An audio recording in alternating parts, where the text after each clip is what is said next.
Oh, these brothers my guys. Know that we fly, know that they ride or die. Why they wanna move like that? Where you want gone? Why you want act like that? Why you play hard? No rush, go and move dumb. Back and forth, push and shove. Make your peace and love into peace and gloves. Now you gotta do it right now. Oh, these brothers my guys. Know that we fly, know that they ride or die. Why they wanna move like that? Where you want gone? Why you want act like that? Why you play hard? No rush, go and move dumb. Hi നമസ്കാരം. നമ്മൾ പുതിയ വീഡിയോയിലേക്ക് എല്ലാവർക്കും സ്വാഗതം. പുതിയ scooter എടുത്തിട്ടുണ്ട്, അതിന്റെ വിശേഷങ്ങളാണ്. വേറെ ഒന്നുമല്ല, ഹീറോന്റെ വിഡ എന്ന് പറഞ്ഞ ഇലക്ട്രിക് സ്കൂട്ടറാണ്. ഇതാണ് സ്കൂട്ടർ. ഇപ്പൊ ഞാൻ എടുത്തിട്ട് ഏകദേശം ഒരു മാസത്തോളമായി. അപ്പൊ ഞാൻ ഉപയോഗിച്ചിട്ടുള്ള ഫീഡ്ബാക്ക് ആൻഡ് റിവ്യൂ ആണ് പറയാൻ പോകുന്നത്. എന്റെ ഫീച്ചേഴ്സ് ഒക്കെ നിങ്ങൾ നേരത്തെ കണ്ടിട്ടുണ്ടാവും. ഏകദേശം ഒരു 1.5 കൊല്ലത്തോളമായി സ്കൂട്ടർ ലോഞ്ച് ചെയ്തിട്ട്. ഇപ്പൊ ഞാൻ മെയ് 5-ാം തീയതിയാണ് എടുത്തിരിക്കുന്നത്. ഇപ്പൊ ഏകദേശം ഒരു 2000 കിലോമീറ്റർ ഓടിക്കഴിഞ്ഞു. അതിനുശേഷം വീഡിയോ ഇടാന്ന് വിചാരിച്ചിട്ടാണ്. കാരണം റിവ്യൂ ഞാൻ ഉപയോഗിച്ചതിന് ശേഷമുള്ള ഞാൻ സാറ്റിസ്ഫൈഡ് ആണോ അല്ലെങ്കിൽ എൻ്റെ ഡിമെറിറ്റ്സ് എന്തെങ്കിലും ഉണ്ടോ കാര്യങ്ങളാണ് ഈ വീഡിയോ കൂടെ പറയാൻ പോകുന്നത്. എത്ര രൂപ വന്നു അതിന്റെ ഡീറ്റെയിൽ ആയിട്ട്. ഇപ്പൊ ഇതിന്റെ മെയിൻ ആയിട്ടുള്ളത് ഇതാണ് ഡിസ്പ്ലേ വരുന്നത്. ഡിസ്പ്ലേ നിങ്ങൾക്ക് ക്ലിയർ ആയിട്ട് കാണണമെന്ന് അറിയില്ല. ഇതിൽ വെയിലുള്ളത് കൊണ്ട് ക്ലാരിറ്റി കറക്റ്റ് ആയിട്ട് കാണുന്നുണ്ടാവില്ല കേട്ടോ. മെയിനായിട്ട് നമുക്ക് ഇതിൽ ഡിസ്പ്ലേ വരുന്നത് ടച്ച് സ്ക്രീൻ ആണ്. പിന്നെ ഇതിൽ 3 ടൈപ്പ് സ്പീഡാണ് സെറ്റ് ചെയ്യാൻ പറ്റുക. നമുക്ക് ഈക്കോ മോഡ് ഉണ്ട്, നോർമൽ റൈഡ് മോഡ് ഉണ്ട്, സ്പോർട്സ് മോഡ് ഉണ്ട്. പിന്നെ സ്വിച്ചസിലേക്ക് വരികയാണെന്നുണ്ടെങ്കിൽ ഇതാണ് നമുക്ക് on off switch. Break apply ചെയ്തതിന് ശേഷം ഇത് ഞെക്കി കഴിഞ്ഞാൽ ഓൺ ആവും. സൈഡ് സ്റ്റാൻഡിലാണെങ്കിൽ ഓൺ ആവില്ല. ഇത് ക്രൂസ് കൺട്രോൾ ആണ്. നമുക്കൊരു 30 സ്പീഡിന് എബോ നമുക്ക് വേണമെങ്കിൽ സ്പീഡ് സെറ്റ് ചെയ്തിട്ട് ഉപയോഗിക്കാൻ പറ്റും.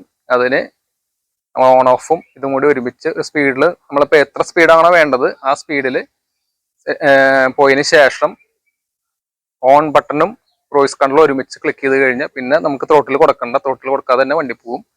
പിന്നെ ഇത് കില്ലർ സ്വിച്ച് ആണ്, പാർക്കിംഗ് സ്വിച്ച്. നമുക്ക് റിവേഴ്സ് മോഡൊക്കെ ഉണ്ട് കേട്ടോ. റിവേഴ്സ് മോഡ് ഉണ്ട്. ഇങ്ങോട്ട് വന്നു കഴിഞ്ഞാൽ ഇതിൽ വരുന്നത് ഇൻഡിക്കേറ്ററിന്റെ ഇത് ഹോണ്, ഇൻഡിക്കേറ്റർ, ഹസാർഡ് ലൈറ്റ്. ഇത് നമ്മൾ വണ്ടി ഓടിച്ചുകൊണ്ടിരിക്കുന്ന സമയത്ത്, സ്കൂട്ടറിൽ പോയിക്കൊണ്ടിരിക്കുന്ന സമയത്ത് നമുക്ക് ടച്ചിൽ കൺട്രോൾ ചെയ്യാൻ പറ്റില്ല. അതായത് ഫിംഗർ വെച്ച് കൺട്രോൾ ചെയ്യാൻ പറ്റില്ല. നമുക്ക് അതിന് വേണ്ടിയിട്ടുള്ള ബട്ടൺസ് ആണ് ഇത് കൊടുത്തിരിക്കുന്നത്. പിന്നെ ഇതിൽ നമ്മുടെ ഹെഡ്ലൈറ്റിന്റെ പാസും കാര്യങ്ങളൊക്കെയാണ് കേട്ടോ. Headlight, dim, bright, pass light കൊടുക്കാനുള്ളത്. പിന്നെ ഇതിലേക്ക് ഇത് വരുന്നത് സീറ്റാണ്. സീറ്റ് സ്പ്ലിറ്റ് സീറ്റാണ് വരുന്നത്. 2 സീറ്റാണ്. ഇതിപ്പോ ഞാൻ കവറിട്ട് ഒറ്റ സിംഗിൾ സീറ്റ് ആക്കി വെച്ചിരിക്കുന്നതാണ്. ഇവിടെ ഇത്ര അധികം സ്പേസ് ഉണ്ട്. മെയിൻ ആയിട്ട് പറയുന്നത് ഇത്രയധികം സ്പേസസ് ഉണ്ട്. പിന്നെ ഇതാണ് ബാറ്ററി കവർ വരുന്നത്. ഞാൻ ബാറ്ററി റിമൂവ് ചെയ്ത് വെച്ചിരിക്കുന്ന ചാർജിങ്ങിന് വേണ്ടി റിമൂവ് ചെയ്ത് വെച്ചിരിക്കുന്നതാണ്. 2 ടൈപ്പ് ബാറ്ററിയാണ്. പിന്നെ മൊത്തത്തിലെ ലുക്ക് വൈസ് അടിപൊളിയാണ്. ഇപ്പൊ ഞാൻ ബാറ്ററി കാണിച്ചു തരാം നിങ്ങൾക്ക്. ബാറ്ററി എടുക്കട്ടെ. ഇത് രണ്ടാണ് ഇതിന്റെ ബാറ്ററി വരുന്നത്. ഏകദേശം ഒരു 11 കിലോ ഉണ്ട് ഒരു ബാറ്ററിക്ക്. അപ്പൊ ബാറ്ററി ഇനി ഫിക്സ് ചെയ്യുന്നത് കാണിച്ചത്. അതിൽ ബാറ്ററി ഫിക്സ് ചെയ്യുന്നത് ഇങ്ങനെ എടുക്കുക, പതുക്കെ എനിക്ക് വെക്കുക. സിമ്പിൾ ആണ് കേട്ടോ, നമ്മൾ ശ്രദ്ധിച്ചു വെക്കണമെന്ന് മാത്രം. ഓക്കെ,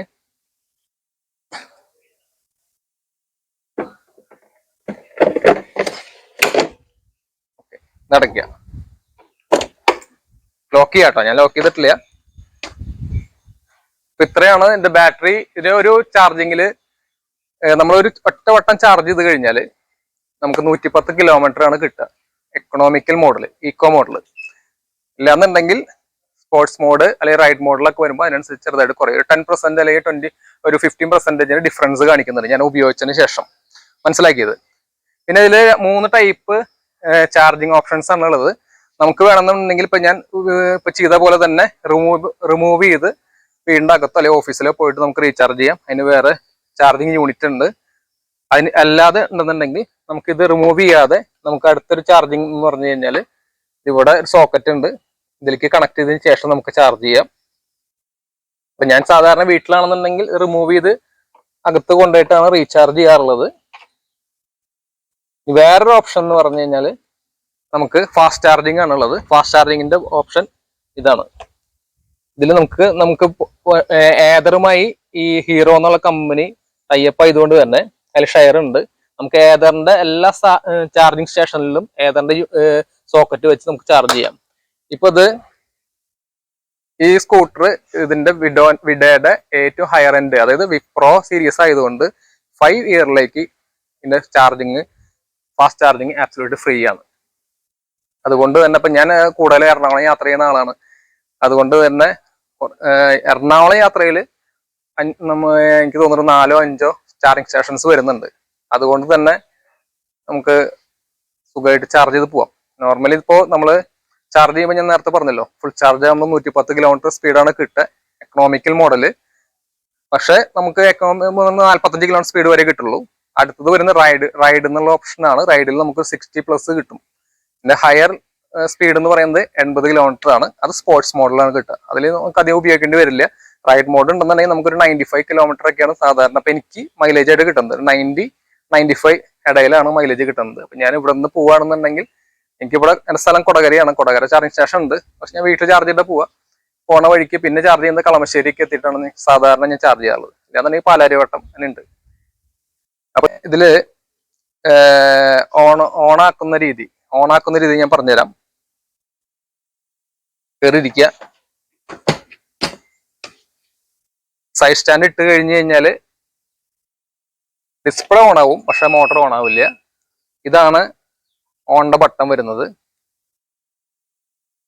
അതായത് മോട്ടർ ഓഫ് ആയിരിക്കും, ഡിസ്പ്ലേ കാര്യങ്ങളൊക്കെ ഓൺ ആയിരിക്കും, പവർ വരും. മോട്ടോർ ഓൺ ആവുന്നെങ്കിൽ സൈഡ് സ്റ്റാൻഡ് മാറ്റിയതിന് ശേഷം മാത്രം, സൈഡ് സ്റ്റാൻഡ് മാറ്റി കഴിഞ്ഞാൽ ഡിസ്പ്ലേയിൽ കാണും. അതിനുശേഷം ഇവിടുത്തെ ഈ ബട്ടൺ, നേരത്തെ പറഞ്ഞ പോലെ തന്നെ ഈ ബട്ടൺ ബ്രേക്ക് അപ്ലൈ ചെയ്തിട്ട് ക്ലിക്ക് ചെയ്ത് കഴിഞ്ഞാൽ ഇവിടെ നോക്കിയോ, ഡിസ്പ്ലേയിലേക്ക് നോക്കിക്കോളൂ. ഇവിടെ ഡിസ്പ്ലേയിൽ കാണണമെന്ന് അറിയില്ല, ഓഫ് നിങ്ങൾ മാറ്റി ഓണായി. ഇപ്പോൾ മോട്ടോർ ഓൺ നിങ്ങൾ കാണിച്ചു. ഇത് നമുക്ക് വണ്ടി സ്റ്റാർട്ട് ചെയ്യാം. ഇപ്പോൾ എക്കണോമിക്കൽ മോഡലാണ് ഉള്ളത്. നമുക്ക് വേണമെങ്കിൽ റൈഡ് മോഡിലേക്ക് ആക്കി സ്പീഡ് അഡ്ജസ്റ്റ് ചെയ്യാം. ഇല്ലാന്നുണ്ടെങ്കിൽ അടുത്ത സ്പോർട്സ് മോഡിലേക്ക് ആകാം. അല്ലെങ്കിൽ കസ്റ്റം എന്നുള്ള മോഡുണ്ട്. ഇത് വിഡയുടെ ആപ്പ് ഉണ്ട്. ആപ്പിൽ കയറിയിട്ട് വേണം നമുക്ക് ഇത് ചെയ്യാനായിട്ട്. അതായത് കസ്റ്റം മോഡ് മാത്രം കേട്ടോ. ഇത് നമുക്ക് ഡിസ്പ്ലേയിൽ ചെയ്യാവുന്നത്. ഡിസ്പ്ലേയിൽ സാധാരണ നമുക്ക് ഉപയോഗിക്കേണ്ടതായിട്ട് വരില്ല. കാരണം നമ്മൾ റണ്ണിങ് ടൈമിൽ ഡിസ്പ്ലേ നമുക്ക് ഫിംഗർ കൊണ്ട് ഉപയോഗിക്കാൻ പറ്റില്ല. ആ സമയത്ത് ഇതിൽ സ്പീഡ് സെറ്റ് ചെയ്യണ ഒരു മോഡാണ് ഇത്, മോഡ് ബട്ടൺ. ഫസ്റ്റ് എക്കോ മോഡായിരിക്കും. അതിനുശേഷം നമ്മൾ ഇത് ക്ലിക്ക് ചെയ്ത് കഴിഞ്ഞാൽ റൈഡിലേക്ക് മാറും. വീണ്ടും ക്ലിക്ക് ചെയ്ത് കഴിഞ്ഞാൽ സ്പോർട്സിലേക്ക് മാറും. നേരത്തെ ഫിംഗറിൽ ചെയ്ത അതേ ഇത് തന്നെ. വീണ്ടും ക്ലിക്ക് ചെയ്യുന്ന കസ്റ്റം മോഡാണ്. അത് നമ്മൾ ഞാൻ നേരത്തെ പറഞ്ഞ വിഡ ആപ്പിൽ നമുക്ക് ആ സ്പീഡ് സെറ്റ് ചെയ്യാൻ പറ്റും. എത്ര കിലോമീറ്റർ സ്പീഡ് വരെ നമുക്ക് മാക്സിമം പോകാം. ചില ആൾക്കാർക്ക് 50 കിലോമീറ്റർ സ്പീഡ് കിട്ടിയാൽ മതി. റൈഡിലാണെങ്കിൽ അതിന് മുകളിലേക്ക് കിട്ടണമെന്നുണ്ടെങ്കിൽ നമുക്ക് അങ്ങനെ സെറ്റ് ചെയ്ത് ഉപയോഗിക്കാം. വീണ്ടും വരുമ്പോൾ എക്കണോമിക്കൽ മോഡ് തന്നെ വരിക. പിന്നെ വേറൊരു ഓപ്ഷൻ എന്നുള്ളത് ഇതിൽ പാർക്കിംഗ് മോഡ് എന്നുള്ള ഓപ്ഷൻ ഉണ്ട്. ഈ പാർക്കിംഗ് മോഡ് എന്നാണ് പറയുക. ആ പാർക്കിംഗ് മോഡ് ക്ലിക്ക് ചെയ്ത് കഴിഞ്ഞ് കഴിഞ്ഞാൽ നമുക്ക് റിവേഴ്സ് കാര്യങ്ങളൊക്കെ ഉപയോഗിക്കാൻ പറ്റും. പിന്നെ അതിൽ ഡിസ്പ്ലേയിൽ കാര്യമായിട്ട് വേറെ ഫീച്ചേഴ്സ് ഒന്നും ഇല്ല. അതിൽ കണക്ട് ഉണ്ട്. അത് വൈഫൈ ആയിട്ട് നമുക്ക് കണക്ട് ചെയ്തിട്ട് വേണം നമുക്ക് ഈ എന്താ പറയാ നാവിഗേഷൻ ഉപയോഗിക്കാൻ. അത് ടേൺ ബൈ ടേൺ ആണ്. പിന്നെ സ്കൂട്ടർ, ബാറ്ററി, ഡോക്യുമെന്റ്സ്, ബോട്ട്, ഇത്ര കാര്യങ്ങളാണ് ഇപ്പൊ ഡിസ്പ്ലേയിൽ ഓൾറെഡി വന്നിട്ടുള്ളത്. ബ്ലൂടൂത്ത് ആയിട്ടുള്ള കണക്ട് ചെയ്യാനുള്ള ഫീച്ചേഴ്സ് ഒന്നും പ്രസന്റ്ലി വന്നിട്ടില്ല. പിന്നെ നേരത്തെ ഒരു കാര്യം പറയാൻ വിട്ടുപോയി. ഇതൊരു റിമോട്ട് സ്വിച്ച് ആണ്. ഇതിന്റെ റിമോട്ട് കീ ആണ് ഇതില് ഓൺ ഓഫ് കാര്യങ്ങളല്ല. അതിനായിട്ട് സീറ്റ് ഓപ്പൺ ചെയ്യാം, ഹെഡ്ലൈറ്റ് ഓൺ ചെയ്യാം, വണ്ടി എവിടെ ഉണ്ടെന്ന് നമുക്കത് ക്ലിക്ക് ചെയ്ത് കഴിഞ്ഞാൽ നോക്കോട്ടാ കാണിച്ചു കൊടുത്തേ, ബ്ലിങ്ക് ചെയ്യും. ഈ 3 മെയിൻ ആയിട്ടുള്ളത്. പിന്നെ ഇതിലൊരു കീയും കൂടി ഉണ്ടായിരുന്നു. അത് ബാറ്ററിയുടെ ഇത് ഞാൻ അതിൽ ഇട്ടേക്കാണെന്ന്. ഇതിൽ കീ ഉണ്ട്. കീ ഇട്ടിട്ട് ബാറ്ററി ഹൗസ് നമുക്ക് ഓപ്പൺ ചെയ്യാം, ബാറ്ററിയുടെ കവർ ഓപ്പൺ ചെയ്യാനായിട്ട്. ഇതുണ്ടെങ്കിൽ മാത്രമാണ്, ഇത് ഇത്ര അടുത്തുണ്ടെങ്കിൽ മാത്രമാണ് വണ്ടി സ്റ്റാർട്ട് ആവുള്ളൂ. അപ്പൊ നമ്മളിത് പലവട്ടം, എനിക്ക് 3 വട്ടം എനിക്ക് സംശയം തോന്നിയതാണ്. ഈ സ്വിച്ച് ഞാൻ കടയിൽ കയറി പോയി, ജസ്റ്റ് ഇത് ഓഫ് ചെയ്തു. വേറെ സ്വിച്ച് ഇതില് നമ്മളെ എന്താ പറയാ കീ സ്വിച്ച് ഇല്ല കേട്ടോ. മറ്റേ വേറെ വണ്ടികൾക്ക്, ചില വണ്ടികൾക്ക് ഇലക്ട്രിക് സ്കൂട്ടറിന് കീ സ്വിച്ച് ഉണ്ട്, ഇതിൽ കീ ഇല്ല. അപ്പോൾ ഇത് പോക്കറ്റിലിട്ട് ഞാൻ പോയി കഴിഞ്ഞപ്പോൾ കുറച്ചുമ്പോൾ ഇത് ഇങ്ങനെ അടിച്ചുകൊണ്ടിരിക്കണം, കീ കീ കീ കീ എന്ന് അടിച്ചുകൊണ്ടിരിക്കണം. കാരണം ഇതിൽ അപ്പോൾ അലാറം അടിക്കും, ലെഫ്റ്റ് അലാറം അപ്പം അടിച്ചു കൊടുക്കും.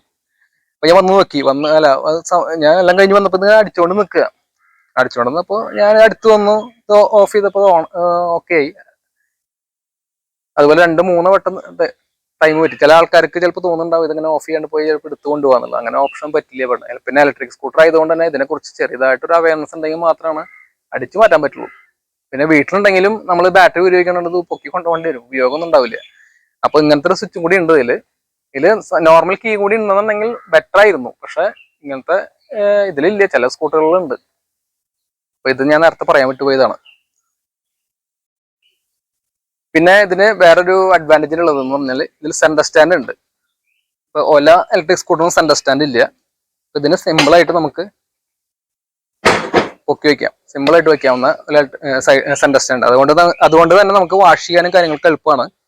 പിന്നെ വേറെ എല്ലാവർക്കും ആഗ്രഹിക്കുന്ന ഒരു കാര്യം വെള്ളത്തിലേക്ക് കൂടെ ഓടിക്കുമ്പോൾ, കാരണം ഇപ്പൊ തന്നെ ജസ്റ്റ് ഒരു 1.5 ആഴ്ച മഴ പെയ്തപ്പോഴേക്കും പല സ്ഥലങ്ങളിലും വെള്ളം കയറിയൊരു അവസ്ഥയായിരുന്നു. ഇപ്പൊ ഞാൻ തൃശ്ശൂരൊക്കെ പോയപ്പോൾ അവിടെയൊക്കെ വെള്ളക്കെട്ടായിരുന്നു. വെള്ളക്കെട്ടയിൽ കൂടെ നന്നായിട്ട് അടിപൊളിയായിട്ട് ഉപയോഗിച്ചിട്ടുണ്ട്. കാരണം ബാറ്ററി കിടത്തിയിരുന്ന ടൈപ്പ് അല്ല, മുകളിൽ ടോപ്പിലാണ് അതിന്റെ ടെർമിനലും കാര്യങ്ങളൊക്കെ വരുന്നത് കൊണ്ട് തന്നെ ഇത്ര ഏരിയയിൽ വെള്ളം കയറണം എന്തെങ്കിലും ഇഷ്യൂസ് വരണമെങ്കിൽ. പിന്നെ മറ്റൊക്കെ വാട്ടർ പ്രൂഫാണ്, ഇതുവരെ ഇഷ്യൂസ് ഒന്നും വന്നിട്ടില്ല. അപ്പൊ വെള്ളത്തിൽ ഓടിച്ചിട്ടൊന്നും യാതൊരു തരത്തിലുള്ള കംപ്ലൈൻസും വന്നിട്ടില്ല. പിന്നെ ഭയങ്കരമായിട്ടുള്ള മഴ കാര്യങ്ങൾ വരുന്ന സമയത്ത് ഞാൻ നേരത്തെ പറഞ്ഞ പോലെ സീറ്റിനുള്ളിൽ ചെറിയതായിട്ട് വെള്ളം കയറുന്ന ഇഷ്യൂ ഉണ്ട്. അതിപ്പോ കവർ ഇട്ടിട്ട് അഡ്ജസ്റ്റ് ചെയ്യാണ്. മെയിനായിട്ട് ഇതൊക്കെയാണ് ഇതിന്റെ വിശേഷങ്ങൾ. അപ്പൊ ഞാൻ ഈ വണ്ടി എടുക്കണോ വേണ്ടോ എന്ന് ആൾക്കാർ ചോദിക്കുകയാണെങ്കിൽ 100% എടുക്കണം എന്ന് പറയുള്ളൂ. ഞാൻ സത്യം പറഞ്ഞ ഈ കുറച്ച് നെഗറ്റീവ്സ് 100% സാറ്റിസ്ഫൈഡ് ആ വണ്ടിയിൽ. കാരണം ഒന്നത് നമ്മൾ മറ്റു വണ്ടികൾ ഉപയോഗിച്ചിട്ടായിരിക്കും കേട്ടോ. കാരണം എന്നുണ്ടെങ്കിൽ മറ്റു വണ്ടികൾ എന്ന് പറഞ്ഞാൽ ഇലക്ട്രിക് അല്ലാതെ ഉള്ള പെട്രോൾ വണ്ടികൾ ഉപയോഗിച്ചിട്ടായിരിക്കും ഒഴുകിപ്പോണ വണ്ടി. എന്താ സുഖം ഓടിക്കാന്നറിയോ, ഭയങ്കര സ്മൂത്ത് ആയിട്ട് ഒഴുകിപ്പോ. നമുക്ക് ഇപ്പൊ എറണാകുളത്തൊക്കെ പോയാൽ നമുക്ക് ക്ഷീണം അറിയണില്ല, ഒട്ടും ക്ഷീണമില്ല. പിന്നെ ഇടയ്ക്ക് ഞാൻ പറഞ്ഞില്ലേ, ചാർജ് ചെയ്യാനായിട്ട് 15 മിനിറ്റ് സ്പെൻഡ് ചെയ്യണം പോരുന്നു, അത്രേ ഉള്ളൂ. എന്നാൽ പെട്രോൾ പമ്പിൽ കയറി പെട്രോൾ അടിച്ച് പോവാം. പക്ഷെ ഇതിന് ചെലവ് കുറവാണ്. ഇപ്പൊ ഒരു എക്സാമ്പിൾ പറയുകയാണെന്നുണ്ടെങ്കിൽ, ഇപ്പോ ഇത് ഒരു 100 കിലോമീറ്റർ എനിക്ക് മൈലേജ് കിട്ടുന്നിരിക്കുക. മറ്റു വണ്ടിനെ അപേക്ഷിച്ച് ഇത് 100 കിലോമീറ്റർ വണ്ടി, അല്ല 100-110 ഓടിക്കാനായിട്ട് എനിക്ക് വേണ്ടി വരുന്നത് 25 രൂപ 30 രൂപയാണ് ചെലവ് വരുന്നത്. ഫാസ്റ്റ് ചാർജിങ് ആണെങ്കിൽ എനിക്ക് ഫ്രീ ആണ്. ഇപ്പൊ പുറമെ പോയി ചാർജ് ചെയ്യുകയാണെങ്കിൽ എനിക്ക് 5 കൊല്ലത്തേക്ക് ഫ്രീ ആണ്. അത് ഏതറിന്റെ കുറെ ഫാസ്റ്റ് ചാർജിങ് സ്ഥലങ്ങളുണ്ട്. ഇനി ഹീറോയിൽ പോയാലും ഏതറിൽ പോയാലും ഫ്രീ ആണ് 5 കൊല്ലത്തേക്ക്. അപ്പൊ അങ്ങനെ നോക്കുമ്പോൾ ഫാസ്റ്റ് ചാർജിങ് ഓപ്ഷൻ നോക്കുകയാണെങ്കിൽ ടോട്ടൽ ഫ്രീ ആണ്. ഇനി വീട്ടിൽ ചാർജ് ചെയ്യുകയാണെങ്കിൽ 30 രൂപ 25 രൂപ, ഇപ്പോഴത്തെ കറണ്ട് ചാർജ് അനുസരിച്ച് 25 രൂപ ആ റേഞ്ചാണ് വരേണ്ടത്. ഇപ്പൊ ചാർജിങ് നമ്മളെ കറണ്ട് ചാർജ് വന്നിട്ടില്ല, വരുമ്പോൾ ഏകദേശം അറിയാൻ പറ്റും എത്ര വ്യത്യാസം ഉണ്ടെന്നുള്ളത്. ഈ ഒരു 50 കിലോമീറ്റർ മൈലേജ് കിട്ടുന്ന സ്കൂട്ടർ ആണെന്നുണ്ടെങ്കിൽ ഒരു 100 കിലോമീറ്റർ ഉപയോഗിക്കണമെങ്കിൽ 2 ലിറ്റർ പെട്രോൾ അടിക്കണം. 2 ലിറ്റർ പെട്രോളിന് ഇപ്പോഴത്തെ ഇതനുസരിച്ച് 210 രൂപ വരും. ഇതാണെന്നുണ്ടെങ്കിൽ 30 രൂപയ്ക്ക് ചാർജ് ചെയ്താൽ മതി. 30 രൂപയ്ക്ക് എന്ന് പറഞ്ഞു കഴിഞ്ഞാൽ ഞാൻ നേരത്തെ പറഞ്ഞ പോലെ തന്നെ നമ്മൾ വീട്ടിൽ ചാർജ് ചെയ്യുന്നുണ്ടെങ്കിൽ, ഫാസ്റ്റ് ചാർജ് ആണെങ്കിൽ ഈ വണ്ടിനെ പ്രോ സീരീസിനെ അപേക്ഷിച്ച് 5 ഇയറിലേക്ക് ഫ്രീ ആണ്. ടോട്ടൽ ഫ്രീ അല്ലേ.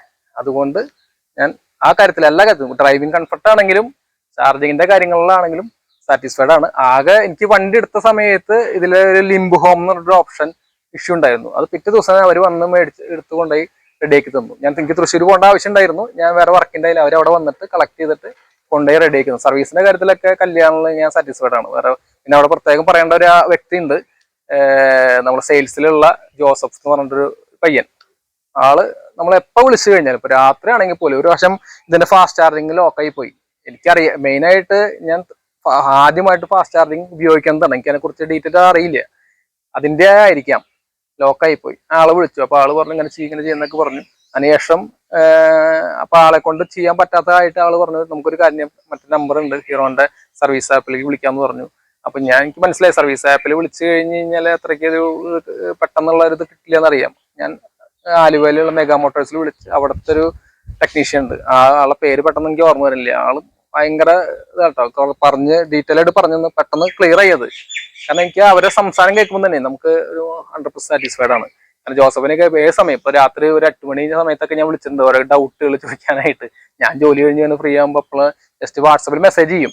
അപ്പൊ ആള് ആ സമയത്താണ് നമുക്ക് റിപ്ലൈ തരും. അതാണ് നമ്മൾ ആ ടൈം ടു ടൈമിൽ വർക്ക് ചെയ്യുന്നതല്ല, നമുക്ക് എന്ത് സംശയം ഉണ്ടെങ്കിലും കറക്റ്റ് ആയിട്ട് പറഞ്ഞു തരുന്ന ഒരാളാണ് ആള്. എന്തെങ്കിലും ഉണ്ടെങ്കിൽ ആളെ വിളിച്ചോളൂ, ഞാൻ ആളുടെ നമ്പർ ഇതിൽ ആഡ് ചെയ്യാം.